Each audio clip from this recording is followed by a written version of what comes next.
Oh, sipag ni Mother ah. Mother na masipag. Sipag. Dahil dyan, meron kami ibibigay sa kanya. Blessing yan, syempre. Dahil Ayan. dyan, Ayan ay.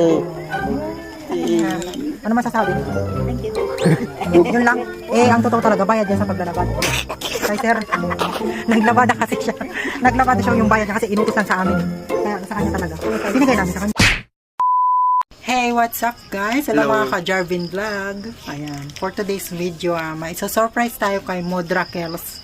Pakita yan. Magbibigay tayo ng...